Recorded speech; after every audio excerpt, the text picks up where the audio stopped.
আমার চ্যানেলে তোমাদের সকলকে স্বাগত। আজ আমরা ক্লাস 3 রায়োমার্টিন প্রশ্নবিচিত্রা থেকে বাংলার দ্বিতীয় পর্যায়ক্রমিক মূল্যায়নের 18 নম্বর স্কুল সলভ করব।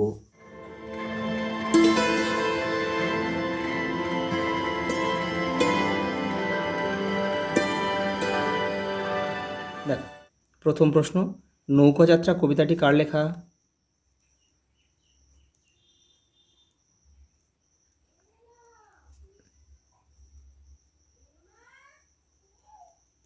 ঠাকুর, রবীন্দ্রনাথ ঠাকুর।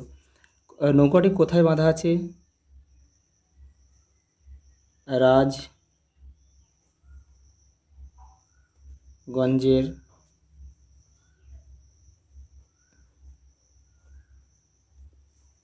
ঘাটে।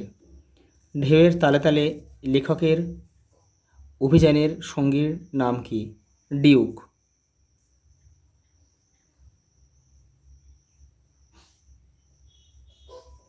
এই অভিযানে নৌকাটির নাম কি? কনৌজি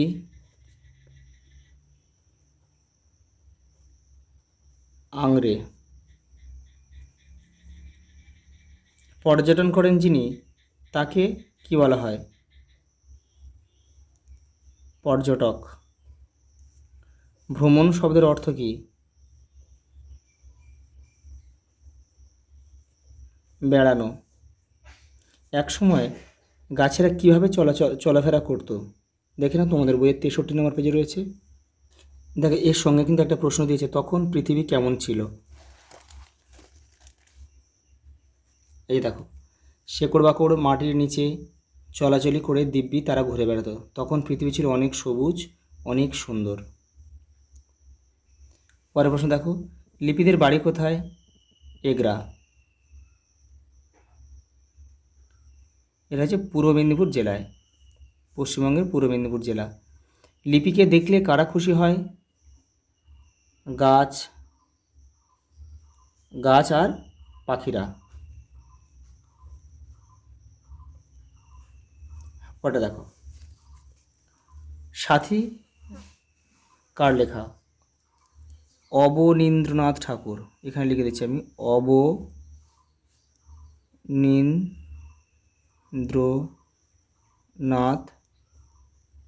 ঠাকুরের লেখা। তালগাছ কোথায় একলা বাড়ল? তেপান্তরের মাঠে।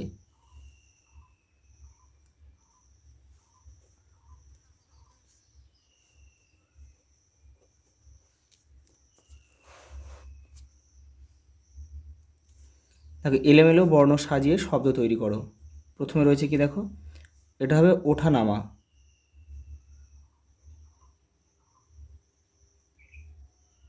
এটা হবে কেরামতি।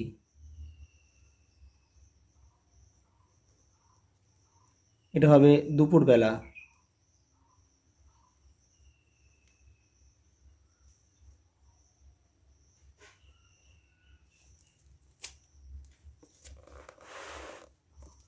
এটা হবে দিনগুলি।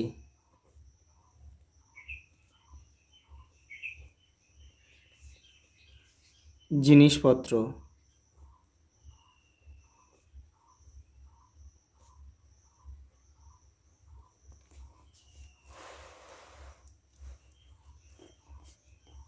অর্থ লেখো।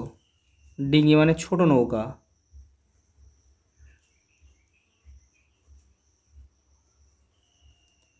দর্শনীয়। দর্শনীয় মানে দেখার মতো জিনিস।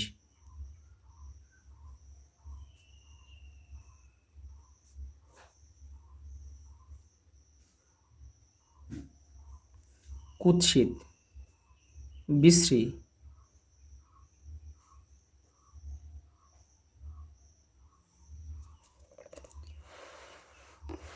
তারপরে রয়েছে দেখো ক্লান্ত। ক্লান্ত মানে অবসন্ন লেখা যায়।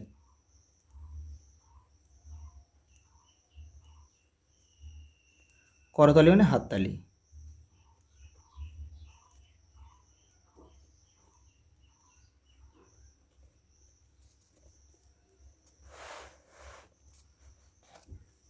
কি রয়েছে দেখো, বিরাট। বিরাট মানে ক্ষুদ্র লেখা যায়, ক্ষুদ্র বা ছোট লেখা যায়। বন্ধ খোলা, ঘন পাতলা, বিশ্বাস অবিশ্বাস,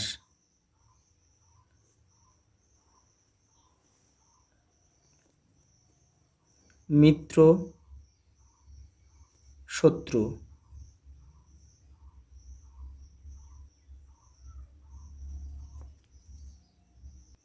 দেখো বাক্য রচনা দিয়েছে। নদী, এগুলো সব তোমাদের নিজের মতো করবে, তো আমি করে দিচ্ছি। দেখো নদী,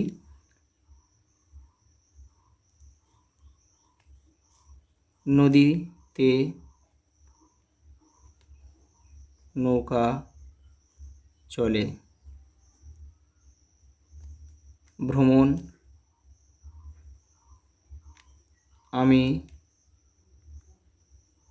ভ্রমণ করতে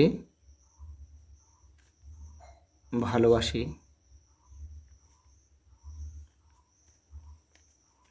আনন্দ,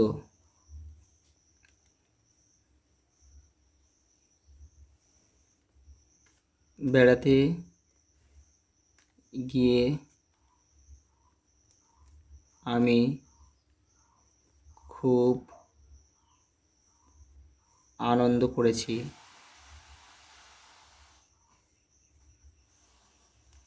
সাঁতার, আমি সাঁতার শিখতে চাই। মাঝি,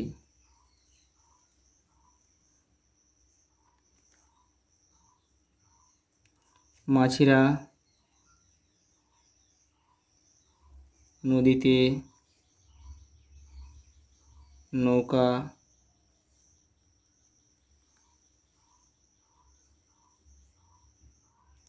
নৌকা চালায়। তোমরা যারা আরও বাকি সেটগুলো দেখোনি, তোমরা চ্যানেলের প্লেলিস্টে যাবে, ওখানে কিন্তু সব সেটগুলো দেওয়া রয়েছে। সেখানে বাংলা রয়েছে, পরিবেশের সব সেটগুলো কিন্তু দেওয়া রয়েছে। এরপরে অঙ্ক, ইংরেজিও দেওয়া হবে, সেগুলো ওখান থেকে তোমরা কিন্তু সব করে নেবে। একটাই প্লেলিস্ট রয়েছে ক্লাস 3 বলে, সেখানেই কিন্তু তোমরা সব পেয়ে যাবে। আজ এই পর্যন্ত, দেখা হবে পরের ভিডিওতে।